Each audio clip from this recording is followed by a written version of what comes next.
سلام دوستانو یو ځل بیا ښه راغلاست هیله ده چې تېرو ویډیوګانو څخه تاسو استفاده کړې وي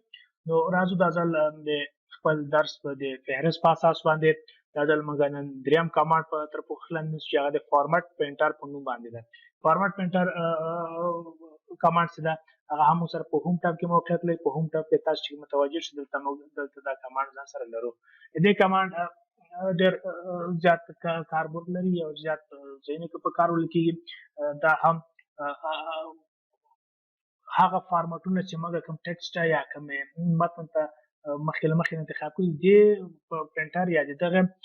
برس په مرسته باندې کولو چې هغه له یوه خط څخه بل خط ته انتقال کړو فرض مثال دا ډېر زیات کار نه لري ډېر ساده کار لري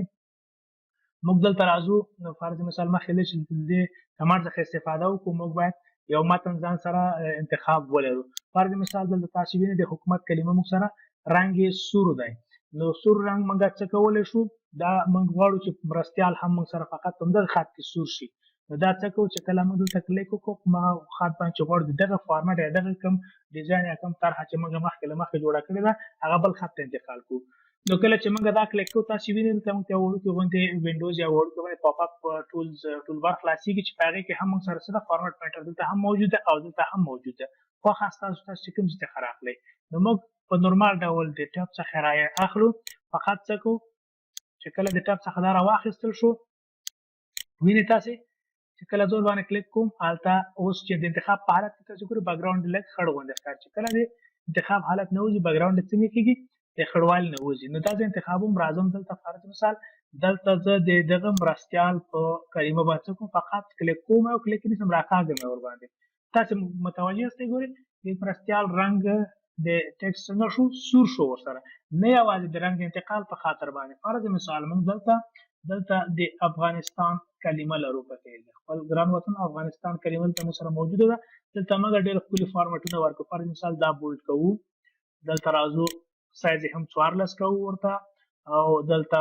فرض مثال انډرلاین هم ورته اضافه کوو یعنې څومره تغییرات چې فارمټ ولا کوم کارونه چې موږ ترسره کړو اوس دا شي باندې ثابتېږي په څه شي ورته ویل کېږي فارمټ ویل کېږي ورته ته موږ رنګ فرض مثال آبي رنګ یا بل ښکلی تیز رنګ ورکوو ورته اوس عین کلمه چې موږ دلته جوړه کړې غواړو په عین شکل باندې موږ بل فارمټ څنګه کوو نور خط هم په باندې فارمټ کوو فرض مثال موږ د افغانستان بله کلمه لرو غواړو چې موږ هغه هم په همدې شکل باندې جوړه کړو لکه د ریپلیس او د فایند کمانډ نه چې موږ استفاده کوو دلته راځو کلیک کوو ورباندې ګوره تاسو انتخاب شو دلته موږ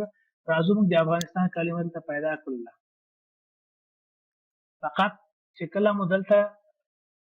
کلیک بټن د موز نه خوشې کوم داسې راځو کومه ساحه چې موږ غواړو د پوښښ لاندې شي همدغه فارمټ باندې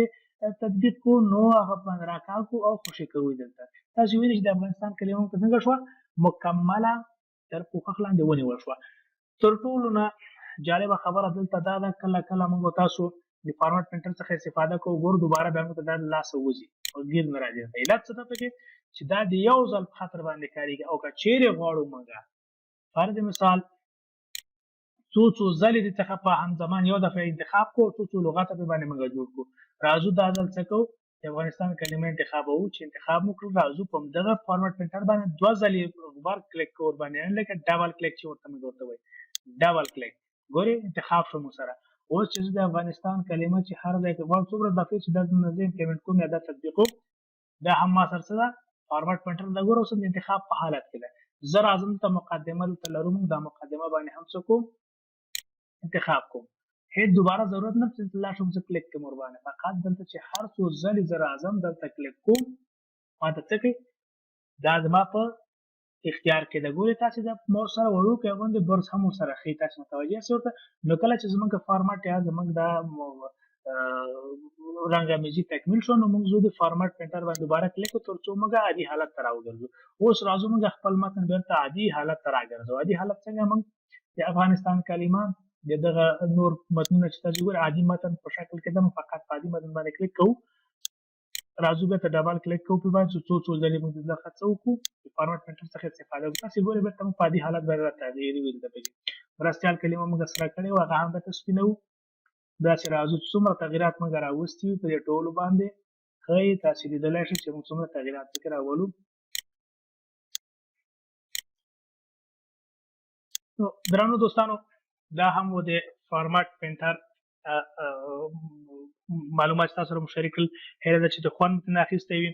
نو زموږ سره پاتې شئ، زموږ ویډیوګانې ټولې تعقیب کړئ چې هر ډول سوال پوښتنه څه لرئ نو موږ سره بدون د کوم مشکل څخه په کمنټ کې موږ ته ولیکئ تر څو موږ تاسو ستونزو ته دستګي وکړو کولی. د اوس لپاره ښه وخت، ښې چارې.